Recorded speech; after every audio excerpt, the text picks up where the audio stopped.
வணக்கம். G news Tamil 24x7 செய்திகளுக்காக செய்தி வாசிப்பவர் வித்யா. மல்லியம்குப்பம் ஊராட்சியை ஆரணி பேரூராட்சியுடன் இணைக்க எதிர்ப்பு தெரிவித்து 17 ஆண்டுகளாக நடைபெற்று வந்த பொங்கல் விழாவை புறக்கணித்தனர். திருவள்ளூர் மாவட்டம் சோழவரம் ஒன்றியம் மல்லியம்குப்பம் ஊராட்சியை ஆரணி பேரூராட்சியுடன் இணைக்க தமிழக அரசு உரிய நடவடிக்கை எடுத்து வருகிறது. இந்நிலையில் தங்களது ஊராட்சியை ஆரணி பேரூராட்சியுடன் இணைக்கக்கூடாது என கிராம மக்கள் கடந்த 2ஆம் தேதி முதல் பல்வேறு கட்ட போராட்டங்களை மேற்கொண்டு வருகின்றனர்.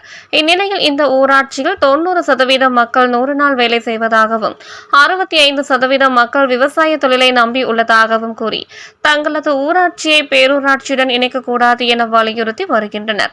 இந்நிலையில் 388 குடும்ப அட்டைதாரர்கள் தமிழக அரசின் பொங்கல் பரிசு தொகுப்பை வாங்க மறுத்தனர். இதனால் பொன்னேரி சார் ஆட்சியர் வாகி சிங் கித் பல்வந்த் கடந்த 13ஆம் தேதி கிராம மக்களிடம் சமரச பேச்சுவார்த்தை மேற்கொண்டார். இதனால் அன்று இரவு இக்கிராமத்திற்கு வந்து பொங்கல் பரிசு தொகுப்பு வழங்கும் நிகழ்ச்சியை சார் ஆட்சியர் துவக்கி வைத்து ஒரு பயனாளிக்கு பொங்கல் பரிசு தொகுப்பை வழங்கினார்.